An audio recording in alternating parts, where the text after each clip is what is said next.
And plans, it's Monday, my dudes. So another episode of This Week in Yu-Gi-Oh! Again.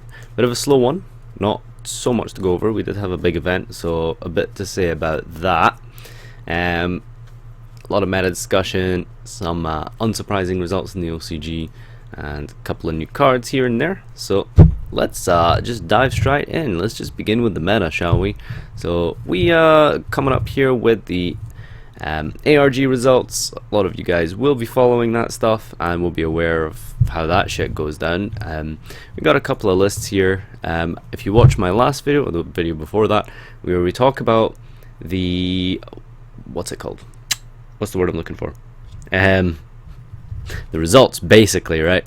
I compiled all of these decks here that you can see. There's quite a lot of them, so go back to that video there and you can see more about those decks, and basically just look at the files themselves, because I put them in a RAR file for you guys to download, so that's obviously pretty useful for you.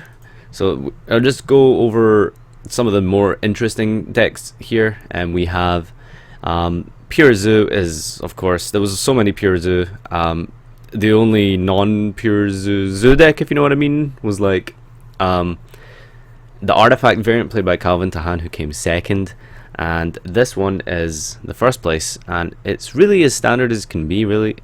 He's maining the 4 hand traps with the triple chalice, 2 twister, and the my bodies, maxis, and ghost ogres. Pardon me. It's so boring. I get bored just looking at this.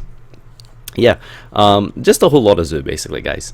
As you can imagine, it's sort of the best deck, so it's going to be quite a lot. There was a couple of other interesting choices that people decided to play here, but for the most part, everything was fairly simple. Like, for example, we've got a main deck, XC Universe. Not really too sure how good that is against like Dryden. You do need to hold that quite a lot, and obviously it's fairly bad against other matchups, but Fraser Smith's deck, they're doing quite well. There's another list here that's basically just a bit more standard with a couple of more board wipes. I think board wipes is probably the best way to go. I'm not a fan of Ghost Ogre, but you know, a well-timed Ghost Ogre on your Black Sheep combo is pretty big. Let's put it that way. Yeah, there's a couple of battle traps made by some people. So overall, really, what to take away from this is nothing to learn from the ARG. Really, that's the truth. It's hard to predict what the meta is. It's hard to predict what people think is the best, because we have so much diversity in these Zoo decks. We have people playing battle traps, we have people playing board wipes, we have people playing maxing out the hand traps. Hand traps are sort of like the only what's the word? Common thread throughout the entire Zoo lists is the fact that everyone played hand traps. Basically, everyone played Ghost Ogre as well. This Burning Abyss list did not top. This one didn't play the Ghost Ogres, but like, well, that was Infernoid. This one played Ghost Ogre. This one played DD Crow, which is interesting. I think DD Crow is a little bit better. Fraser Smith's list played DD Crow as well, and Ghost Ogre actually. So really, the biggest theme that you can take away from this is that a lot of hand traps, a lot of hand traps. Not something I'd really want to play going into Prague, to be honest with you. Like, I just like, sure, you can win the dice roll, and then you can literally just get blown out by a DD Crow or a Ghost Ogre on your fusion sub combo, and you can just lose from there. It's super dice roll, I feel, this format. Quite a bit of luck involved as well, to be honest with you. So yeah, that's about it for the Zoo decks. I don't really want to go into like the Metaphors lists and stuff like that, because I don't want to spend too much on the meta, because I mean, that's just sort of for different videos. Like I said, I'll leave the other video in the description. You can download the lists and have a look for yourself. More importantly, I'd like to get onto the news. So this is the TCG results this week, OCG results this week. Here we have our 97% Zoo. That's how bad it is over there. So 70% were pure, 1 Kaiju, 1 Masterpiece, and then about 18% were True Draco, but that's Zoo True Draco. And then in the other section we have Zoo Fairy Tale, and then Zoo True Draco Metalfoe, and then Zoo True King, and the only non-Zoo deck was True King Dinosaur. So one deck out of 35 across like the OCG's metagame. One deck out of 35. 97% Zoo. 97% Zoo. take from that what you will. I'm not gonna lie, getting a little bit sick of this shit right now. That's just beyond absurd. That is beyond absurd. It's really, it's not okay anymore. Okay, 97% Zoo. This is just, yeah. True Draco, of course, being a decent deck, but not like super amazing.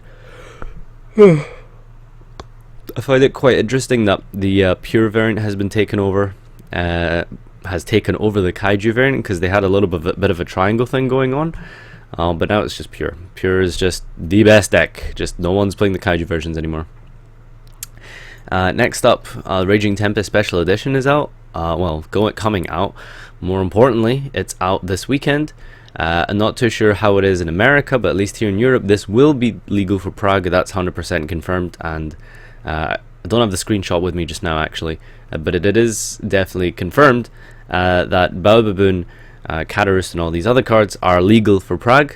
Most important one, of course, being Baobaboon, being a huge support for Metal Foes, and something that really just changes the whole dynamic of that deck, giving it strong turn ones, super strong turn ones, and honestly, quite a decent playability going second as well. So yeah, it's having a lot of fun over there. Basically, we're not playing for fun for Prague anymore, guys. It's getting serious. Next up, we've got some structure deck card names for the TCG. Nothing major here, but this is coming out next month. The Ancient Gear and the Dinosaur structures. Ultimate Conductor Tyranno, Soul Eating Oviraptor, which I think is the floating one. And obviously Conductor Tyranno is the boss monster, and the field spell Lost World for Jurassic Park fans there. Ancient Gear Golems, not something I'm super familiar with. I looked into the dinosaur stuff a little bit, but yeah, apparently the Ancient Gear stuff's quite decent. Depends how hard Zoo get hit, honestly. Like, if Zoo get hit, then maybe we'll see this deck do okay, but you know, until Zoo gets dealt with, as you can tell from the OCG 97%, they need to do something about Zoo before we can really consider other decks. Let's be real. New card as well from Code of the Duelist. I believe it's Code of the Duelist, or should be. I missed it yet. Code of the Duelist, Urgent Emergency Assistance Rescue. You can see here on this adorable little card art here, we've got Rescue Ferret, Cat, and Rabbit, saving this little hedgehog. Most likely not Shadow Hedgehog. And I feel like this guy at the bottom is Rescue Hamster. He looks a little bit small from behind, but I feel like that's Rescue Hamster. So yeah, all the rescue cards. For as amazing as the artwork is, this card's pretty terrible. It's fairly impossible to activate turn 1 unless you draw your 1-of Upstart. And the effect itself is well, it's a decent effect. It's just the activation requirement is ridiculous. So reveal 3 beast type monsters with 300 attack and 100 defense from your deck. Your opponent chooses one for you to add to your hand, and then you shuffle the rest back. So you basically search out one of the rescue monsters and do things from there. So not the greatest effect, but very adorable and cute nonetheless. I'm sure you guys can agree. Supreme King's Servant Dragon Starving Venom. So we had a bit of a shitty version of this before, but this one is really good. So this guy's summoning requirements, is nothing but 2 Dark Pendulum monsters. That's it. Just 2 Dark Pendulum monsters, and you can fusion this guy out, and you fusion it by attributing the cards you control. So you don't use polymerization. Pardon me. And it can be special by other ways. Once per turn, target one other monster on the field or in either player's graveyard until the end phase. It basically copies its name and effect, and it does piercing. So you can copy an effect and then do piercing. I can't think of a deck that can really take advantage of this. Maybe some of the Abyss Actors perhaps can do well with this deck, but it's a very good card. It's a very good boss monster. Not super difficult to make, honestly. 2 Dark Pendulum monsters, I don't think it's a tall order, but it seems very cool. Hopefully we'll get to see this thing in action for the link summoning stuff when that comes out, because that's gonna be the important thing. How does it fare in a link summon format? It's got a very good effect, very good effect. Be curious to know if it can copy link zones, you know, if it target you know, code, what's that guy called again? Decode Talker. and then copy the arrows. That'd be interesting. That would be very interesting. A little bit of news for the Europeans here. We've got national trials. Basically, it's just a little event held. They're going to do them a couple of days, maybe a week or something before the national events, and that can basically just win you free entry, and the VIP package and stuff if you win the whole thing. So just a little bit of some cool perks going into the event for those going to nationals from Europe this year. Next cards, back to the market watch. We have Shadow Fusion.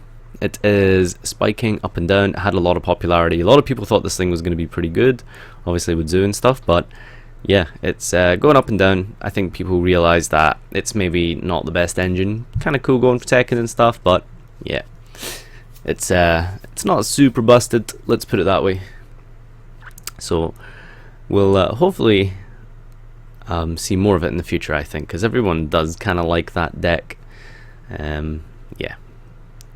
Yeah, I think that it's not cheap regardless, but you know, for those of you interested in playing a bit of Shadows, I think that this is a good time to buy. You can see it's spiking currently a little bit, dropping down from the weeks before after it peaked at Atlanta. So yeah, that's Shadow Fusion. Storming Mirror Force steadily rising. This card is obviously one of the better battle traps this format, arguably better than just straight up Mirror Force.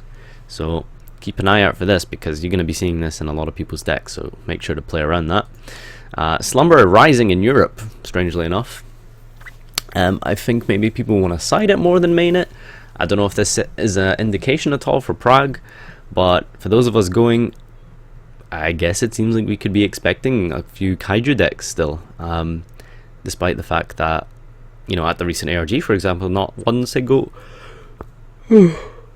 pardon me, don't know why I keep yawning, I'm just so exhausted today.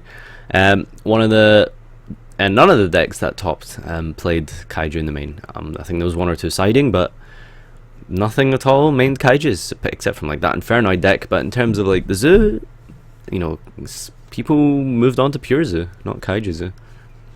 So next card here, Artifact Sanctum. It's a bit of a steady rise, not super like not like that much, but I think that that's mostly because of the fact that I guess that Invoke deck is just not that popular, and also because of the fact that it sort of doesn't really fit in the main deck for a lot of decks. Like Calvin did do well with it, getting second place with the artifacts in his deck. Other decks, however, it's not really something they can kind of play. It's just not enough space, because I mean, I feel like you'd rather be choosing the hand traps and stuff, but you know, it's still rising a little bit. If you guys got a set of these, not the worst time ever to sell just now, I think. Pot of Desire is still dropping steadily.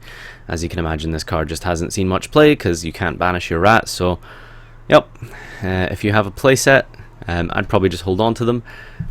Maybe you can sell them if you're anticipating a reprint. I personally would think there would be a reprint, but who knows.